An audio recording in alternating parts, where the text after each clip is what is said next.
Shalom, shalom, shalom, frères et sœurs en Christ. Shalom à tous. Je suis l'apôtre Hervé Mokem, le motivateur chrétien. Bienvenue à l'EPM. L'EPM, c'est l'enseignement, la prière et la motivation.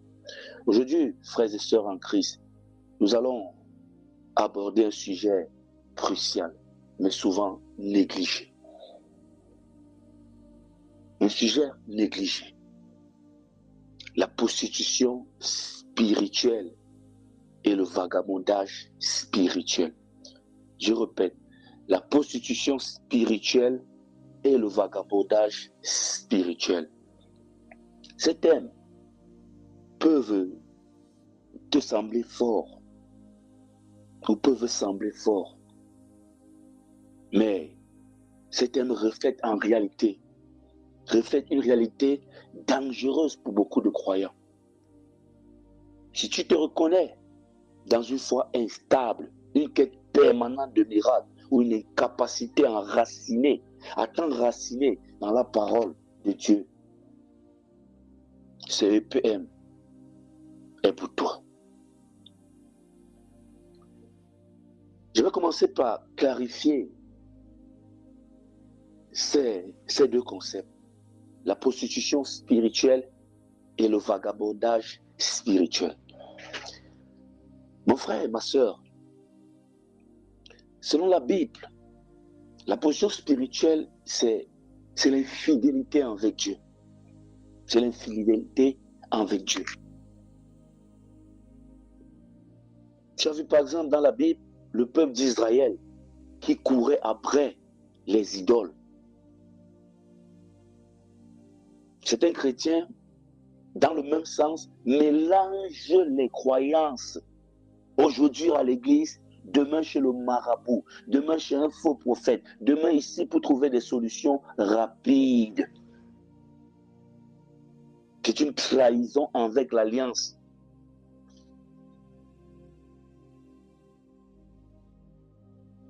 Avec Jésus. C'est une trahison. Quand on est chrétien, on ne mélange pas.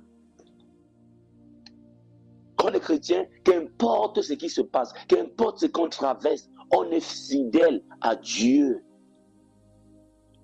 Dieu est l'idolâtrie. Se prosterner devant les statues et se mettre à prier, c'est la prostitution spirituelle. Tu te prosternes devant une statue, tu pries, un peu tu te lèves, tu prononces le nom de Jésus. C'est être une prostituée. On ne mélange pas. On ne mélange pas. Nous allons lire Exode. J'ouvre ma Bible. Exode chapitre 20. Oui, Exode chapitre 20. Exode chapitre 20. Dès le premier verset. Je lis. Alors Dieu prononça toutes ces paroles en disant: Je suis l'Éternel, ton Dieu, qui t'a fait sortir du pays d'Égypte, de la maison de servitude. Tu n'auras pas d'autre Dieu devant ma face. Tu n'auras pas d'autre Dieu devant ma face. Tu ne te feras point d'image taillée, ni de représentation quelconque des choses qui sont en haut dans les cieux, qui sont en bas sur la terre, qui sont dans les eaux plus bas que la terre. Tu ne te prosterneras point devant elles et tu ne les serviras point, car moi, l'Éternel, ton Dieu, je suis un Dieu jaloux qui punit l'iniquité des pères sur les enfants jusqu'à la 3e et 4e génération de ceux qui me haïssent, et qui fait miséricorde jusqu'à 1000 générations à ceux qui m'aiment et qui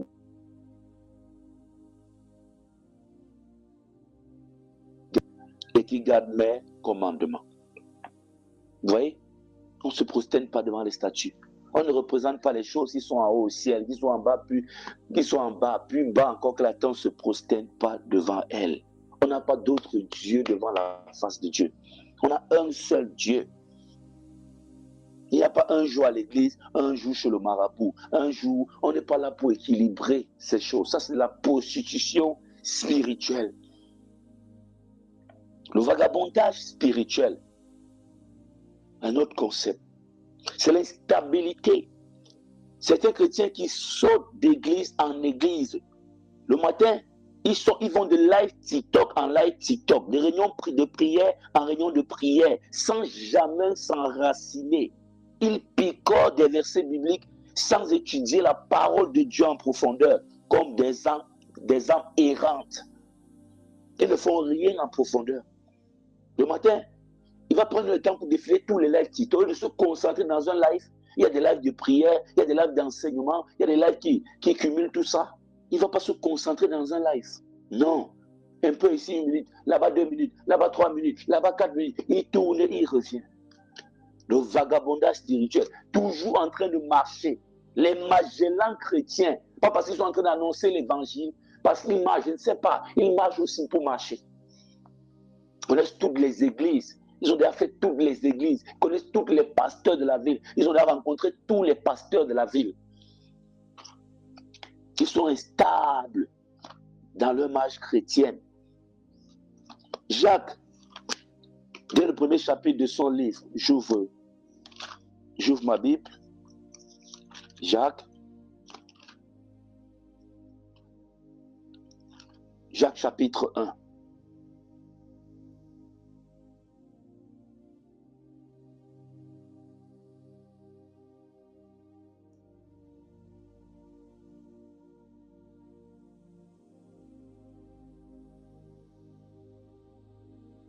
Jacques chapitre 1, je lis. À partir du verset 5, la Bible dit, si quelqu'un d'entre vous manque de sagesse, qu'il la demande à Dieu qui donne à tous simplement et sans reproche, et elle lui sera donnée. Mais qu'il la demande avec foi sans douter, car celui qui doute est semblable au flot de la mer, agité par le vent et poussé de côté et d'autre. Qu'un tel homme ne s'imagine pas qu'il recevra quelque chose du Seigneur. C'est un homme irrésolu et inconstant dans toutes ses voies. Le vagabond spirituel est inconstant dans toutes ses voies. Il ne recevra rien de Dieu. Rien. Parce que ça montre par là qu'il n'a pas la foi. Il n'a pas la foi en Dieu. Dieu te dit, reste ici. Il reste là. 1 heure de temps, il bouge, il bouge, il bouge, il bouge, il bouge. La foi, c'est aussi rester calme en attendant. En attendant. Dieu nous appelle à la profondeur, mais certains préfèrent la surface. Ils courent après des prophéties spectaculaires, les huiles de miracle, les savants de miracle, ou les enseignements même émotionnels. Ah, tu vas te marier l'année prochaine. Ah, tu vas faire ceci. C'est bien de déclarer. Mais c'est aussi bien de préparer son cœur à recevoir le mariage ou à vivre le mariage. Une sœur est là, attachée par des liens familiaux, bloquée même par sa propre famille. Quand je dis sa famille, même, on a vu des mères, j'ai assisté à des choses pareilles, des mères qui bloquent le mariage de leur propre enfant. Avec ça, tu vas déclarer des choses sur sa vie, ça ne va rien changer. Il faudra bien couper ses liens, il faudra bien détruire cette sorcellerie, il faudra bien couper ses liens familiaux pour qu'elle puisse être libre, libérée de ses chaînes et se marier. Des gens qui payent pour qu'on leur dise des choses agréables. Ça ne change pas la réalité. On va beau te flatter, ça ne change pas la réalité. On va beau faire de toi une ancienne d'église, alors que tu viens d'arriver, tu es nouvelle, tu es nouveau. Ça ne change pas la réalité. Dieu nous appelle à la profondeur. Si tu te reconnais dans ce message, arrête la surface, entre dans la profondeur. Le spirituel, c'est la profondeur. Arrête de courir derrière des prophéties spectaculaires, des huiles de miracles, des huiles de ceci, des huiles de cela. Des enseignements émotionnels. Des gens pareils, dès qu'une épreuve survient, ils changent de communauté.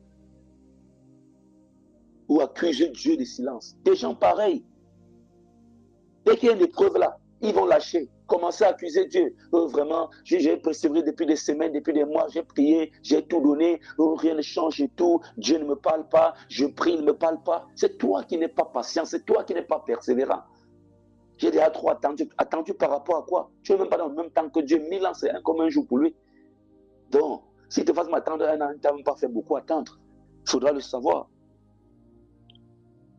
La Bible dit, mon juste vivra par la foi. Mais s'il se retire, Mon âme ne prend pas plaisir en lui. Hébreux chapitre 10, verset 38. La Bible est claire, c'est sans appel. Mon juste vivra par la foi. Si tu sais que tu es juste, tu dois vivre par la foi. Tu sais que tu es disciple de Jésus, tu dois vivre par la foi. Mais si tu te retires, l'âme de Dieu ne prend pas plaisir en toi. Les croyants qui vivent de cette façon finissent par rater les promesses de Dieu, car ils ne sont jamais présents pour les recevoir. Ils ne sont jamais présents pour les recevoir. Je pourrais imaginer un peu, un prophète annonce ta guérison, mais tu étais déjà parti chercher un autre réveil ailleurs, un autre prophète ailleurs. C'est où lui il a la vision. Le vagabondage spirituel rend sourd à la voix de Dieu. Mais moi, j'ai cette expérience, j'ai vécu ça. Tu es en train de suivre quelqu'un et la personne finalement se retire. Tu appelles même, il ne décroche plus. Et après, tu as une révélation sur la personne. Tu appelles, il ne décroche pas, tu restes toi tranquille. Un jour, il finit, il t'appelle encore. Parce que les vagabonds là tournent sur place. Ils tournent, ils reviennent. Ils tournent, ils reviennent. Après, il t'appelle encore, tu dis, mais j'avais eu une révélation sur toi à telle période de temps. Ah oui, oui. Mais voilà, c'est passé. C'est passé. Certaines prophéties arrivent, tu n'es pas à la place qu'il faut. Dieu a dit, reste là. Tu n'es pas là. C'est terminé. Ça localise même le voisin. Certaines prophéties ne retournent pas. Ça localise le voisin. Ça localise quelqu'un à côté.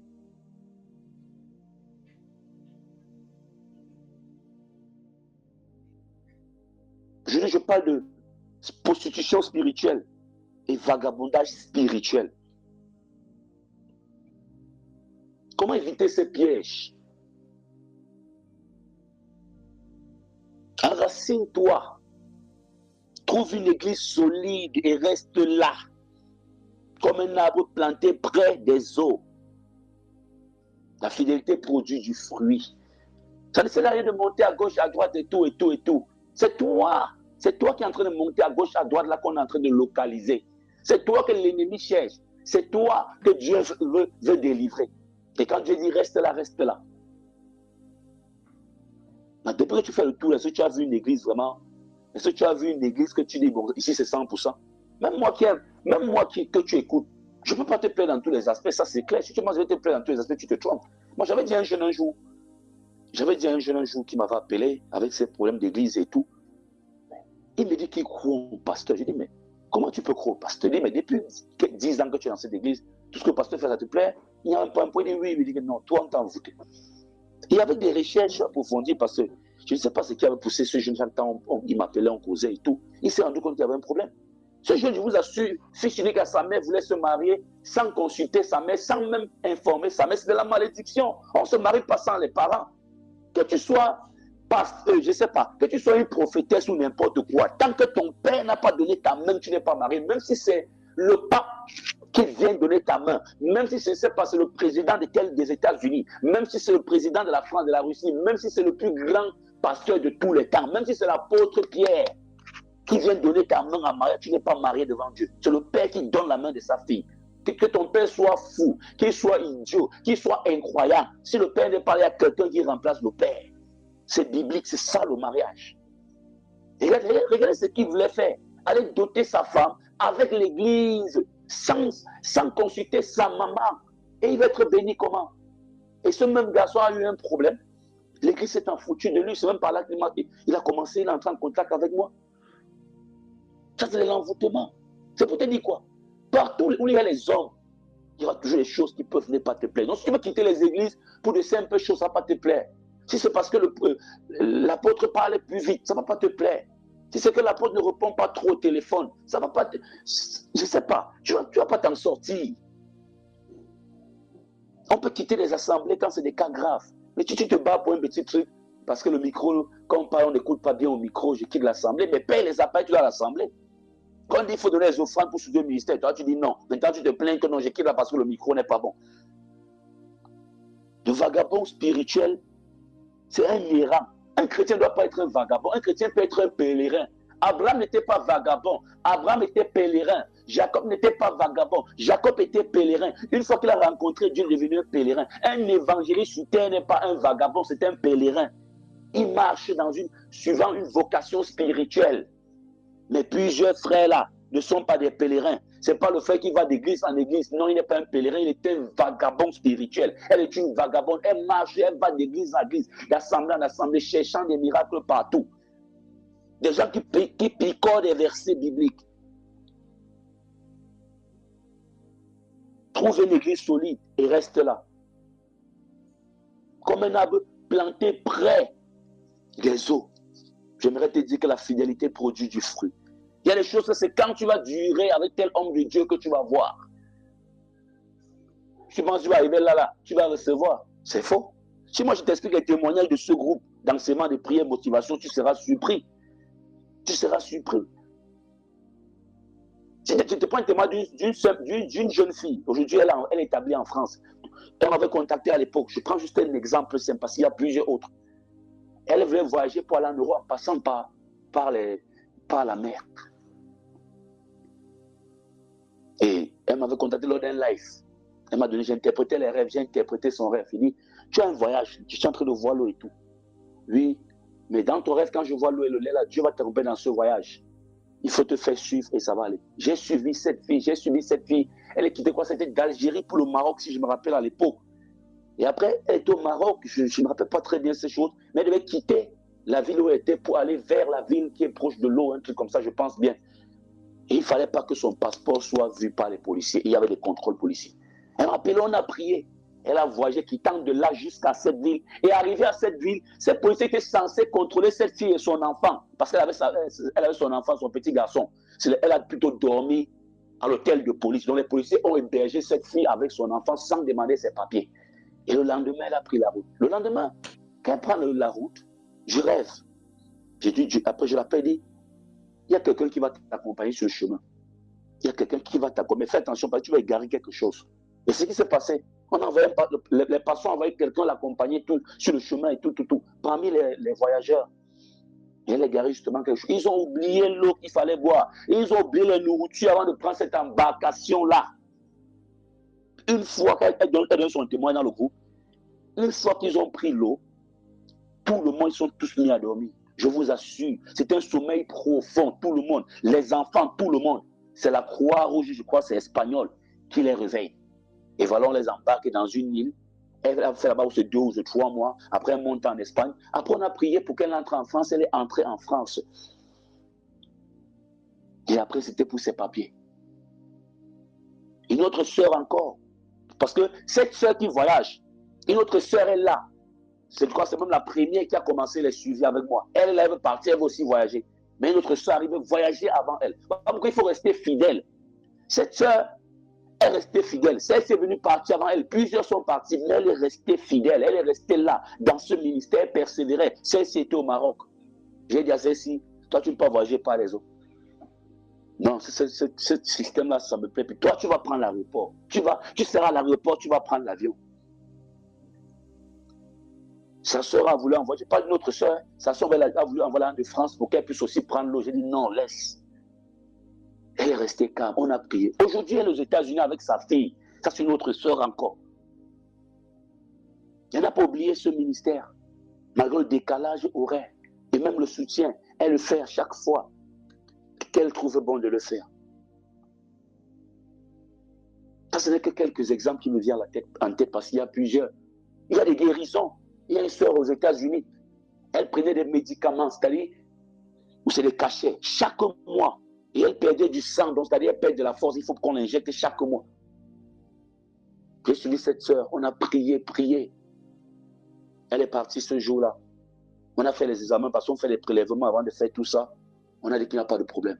Et l'hôpital là ne croyait pas. Vous savez, les Blancs aiment, j'aime ce côté des Blancs, ils n'aiment pas, ils aiment accepter quand ils voient que c'est vrai. On a renvoyé ça dans d'autres centres aux États-Unis. On dit que c'est terminé. C'est bon, elle est guérie.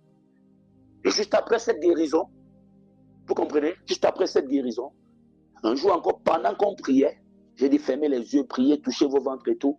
Voilà qu'elle témoigne juste après. Il y a une boule qui est sortie de sa partie intime comme ça, une boule noire.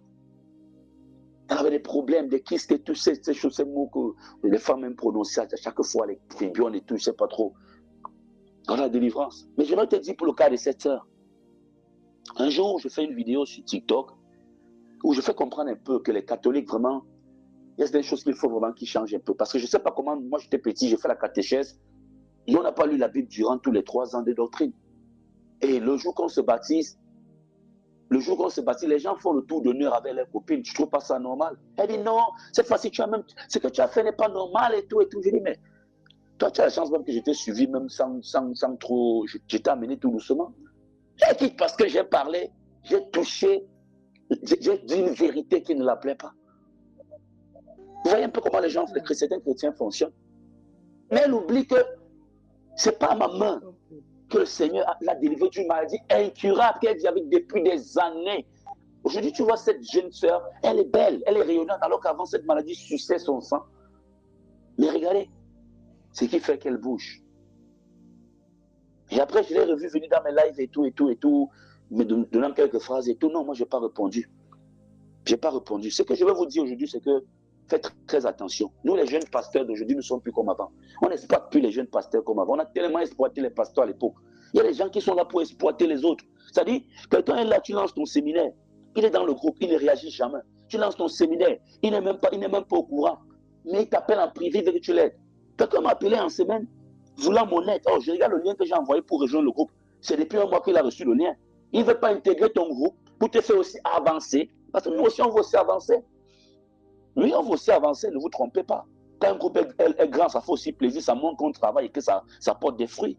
Il ne veut pas intégrer ton groupe, mais il veut que tu l'aides en privé. D'autres gens veulent que tu l'expliques le séminaire et qui n'a pas voulu participer, que tu l'expliques en privé. Non, on ne nous exploite plus. C'est ça qu'il faut, c'est ça que vous n'êtes pas en train de comprendre. Les pasteurs d'aujourd'hui sont devenus plus sages. Chaque génération a sa sagesse. On a exploité les pères d'avant. Je connais un vieux pasteur qui a fini en location. C'est ce pasteur qui m'avait dit, toi là, tu as un très grand appel dans ta vie. Il faut faire très attention. Ne suis pas les pasteurs à gauche, à droite, mon fils. Il m'avait appelé, il a dit mon fils. Parce que j'avais eu une révélation sur les églises dans le monde entier, au Cameroun. Et la plupart de ces choses sont passées dans la suite du temps. Il m'a dit, mon fils, ne suis pas les pasteurs, suis Jésus. Lui ne veut pas que tu aies un mentor dans ta vie. C'est un père qui m'a donné beaucoup de conseils. Ce père a fini en location. Je dis jusqu'aujourd'hui. Et quand il dit location, il ne loue pas même une maison décente.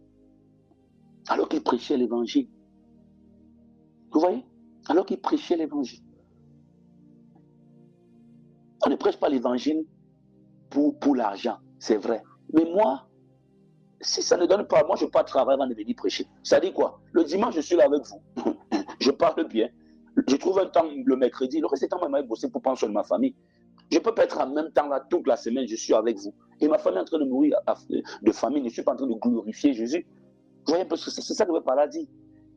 Maintenant, pour ceux qui sont des faux prophètes, ils vont vous vendre des huiles d'onction, les ceci, cela et tout. Là, ce n'est même pas une bonne tendance. Mais il faut savoir que en vagabondant, toutes ces choses, ça ne donne rien parce qu'on n'exploite plus. La fidélité paye. Quand tu es fidèle, quand un homme de Dieu te regarde, tu assistes à ses enseignements, tu assistes à tout ce qu'il fait, il est toujours en train de te voir. Ça pousse cet homme à prier pour toi. Parce que je prie aussi dans le secret. Je ne fais pas toutes les prières avec vous. La plus grande partie des temps dans ma prière, ce n'est pas avec vous. C'est seul. Et quand je veux prier pour le groupe, je prie généralement pour tout le groupe. Mais il y a des noms qui me reviennent et je prie personnellement, particulièrement pour eux. La fidélité paye. Un autre point, comment éviter ces pièges-là? Il y a l'étude de la parole. Ne soyez pas un nourrisson spirituel. La connaissance de Dieu vient par la méditation, pas par des clips sur TikTok, non. Des gens qui me suivent, ils suivent des gens sur TikTok. Oui, c'est bien beau, mais ce n'est pas ça. Nous-mêmes, on tire ça dans la parole parce que nous prenons le temps pour méditer. Il faut prendre le temps pour avoir une méditation personnelle. La méditation est personnelle. Prends le temps pour méditer la parole de Dieu, pour entrer dans la profondeur. Ce n'est pas aussi en m'écoutant tous les jours ou en suivant des clips sur TikTok, sur YouTube, qui va tout faire. Parce que plusieurs chrétiens veulent sous-traiter leur marche chrétienne. Moi, j'ai mon temps personnel. J'ai ma propre marche chrétienne avant d'avoir le ministère. Oui, et Dieu me jugera pour le ministère et pour ma marche chrétienne. Pourquoi Paul a dit qu'il veille sur lui-même de peur qu'après avoir prêché, il soit rejeté. Et même dans mes prières personnelles, je pense souvent à certaines personnes parce que constamment je vois leur nom. Attends, si tu fais ton live chaque temps, tu vois telle personne. Mais ça te fait plaisir. Et quand tu pries, tu penses à la personne. Quand tu parles du groupe, tu penses à la personne. Et voilà comment les gens, la fidélité est récompensée. Et apprenez à attendre, voilà notre conseil. Ceux qui espèrent en l'Éternel renouvellent leur force. Même Joseph a dû patienter des années avant de voir ses rêves s'accomplir. Les gens ne tiennent pas trop compte de la chronologie biblique. Quand Moïse quitte l'Égypte, il fuit parce qu'il a tué quelqu'un. Mais Moïse ne revient pas au lendemain. Mais quand tu lis, tu as l'impression que le lendemain ou la semaine qui suit Moïse. Non, Moïse a même fait des enfants. Moïse s'est même marié. Moïse a été berger pour le compte de son beau-père. Moïse revient à 40 ans plus tard. Il faudra le savoir. Joseph n'est pas arrivé là directement en Égypte, commencé à travailler chez Potiphar. Le lendemain, sa femme a voulu coucher avec lui. Après, il est en prison. Après, au Pharaon. Après, il devient intendant d'Égypte. Non, Joseph a travaillé dur des années chez Potiphar. Joseph a duré dans cette prison. Joseph a dû attendre des années avant de voir ses rêves s'accomplir. Mais là, il faut attendre dans le temps de Dieu. Il ne faut pas attendre le temps des sorciers. Il faut faire cette différence. Tu peux être en train d'attendre alors que c'est les sorciers qui t'imposent le célibat. Il faut faire cette différence-là. Si c'est Dieu, c'est le temps de Dieu, il n'y a pas de souci. Ne murmure pas. C'est aussi ça la foi. Attendre le temps de Dieu. C'est aussi ça la foi. Il faut fuir les charlatans. Il faut fuir les charlatans. C'est important. Plusieurs chrétiens mélangent encore. Un pied dans la maison de Baal, un pied dans la maison de Dieu, un pied des traditions des ancêtres. Ça c'est la prostitution spirituelle. C'est le vagabondage spirituel. Et le résultat est nul. Il faut arrêter ça, mes frères et sœurs. Il faut être stable dans cette marche chrétienne. Vous voulez des choses stables, soyez stables. Alors, apprenez à être fidèle. Fidèle. Même, et ce vagabondage, cette position spirituelle, ça se voit un peu partout en milieu chrétien. Hein, le pasteur ici là, c'est ça qui commence. Moi, ne refuse pas, tu as le droit de regarder, de voir si tu es dans un véritable groupe. Mais une fois que tu as vu que tu es dans un groupe, pourquoi t'agiter à gauche, à droite? Pourquoi t'agiter? Il y a des gens qui, en marchant à gauche, à droite, ils ont fini par... Ils cherchaient la délivrance. Aujourd'hui, c'est notre problème. C'est-à-dire, ils avaient juste un petit problème, un petit démon qu'il fallait chasser. Avant de marcher à gauche, à droite dans les églises et tout, ils ont reçu plusieurs autres démons. Il y a les églises, j'ai expliqué les nouvelles méthodes du diable pour voler vos bénédictions, vos grâces. Il y a la méthode de l'église. Le diable envoie des gens ouvrir des églises. Vous venez là tout, vous expliquez vos problèmes. J'ai ceci. On puise tout ce qui est en vous. Oh Seigneur Jésus, libère-nous de l'agitation et de l'infidélité, oh Seigneur. Apprends-nous à t'aimer en esprit et en vérité. Enracine-nous, Seigneur, dans ta parole et dans une église, une assemblée, une communauté fidèle. Donne-nous la patience d'attendre. Je prie pour que Dieu te donne la patience d'attendre ses promesses et la sagesse pour discerner ses voies. Je prie pour que Dieu te donne cette patience-là. Parce que tu n'es pas patient. Si tu es agité, tu vas te retrouver dans les problèmes. Je prie Dieu parce que Dieu est fidèle. Il est un Père éternel. Oh Seigneur, tu es le Dieu fidèle. Celui qui ne change pas et dont l'amour demeure à jamais. Tu ne changes pas, Seigneur. Tu es bon, tu es doux, tu es miséricordieux, tu es fidèle. Tout ce qui est bon, Seigneur, te qualifie.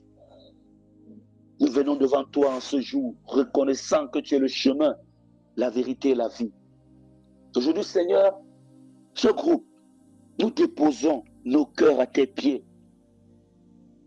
La repentance, Seigneur, nous sommes déterminés à rejeter toute infidélité spirituelle.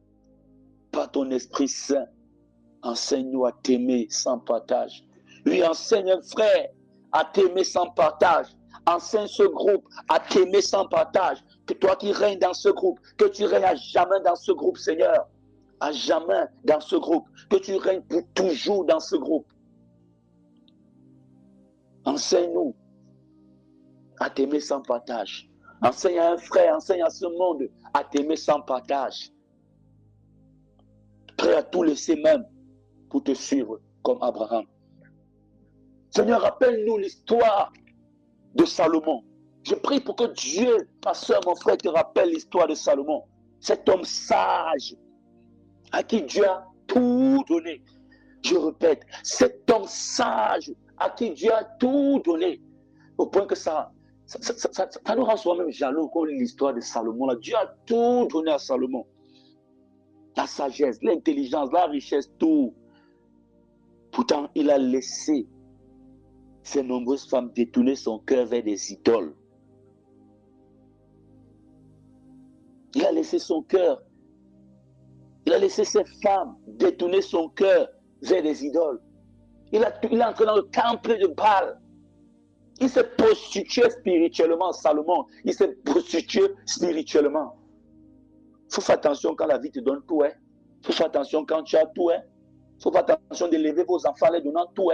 Que l'enfant, c'est-à-dire qu'il y a des enfants que tellement le papa les garde. On ne fait pas ça. Ne garde pas ton enfant tous les soirs en rentrant. Même toi, madame, surtout vous les femmes. Non. Il ne faut pas l'enfant, dès que tu ouvres la porte, dis c'est là que tu as chose en main. Le jour que tu n'auras pas ça, ça a un problème. Ne critique pas ton enfant de cette façon. N'éduque pas ton enfant de cette façon. Il y a des jours qu'il faut sauter. Même toi, homme, qu'importe tes moyens, il y a des jours à la maison, on ne prépare pas. On prépare, on se débrouille à faire des petits restes au frigo, on mange. Apprends ton enfant qu'un jour, il n'y aura pas. Parce qu'il y a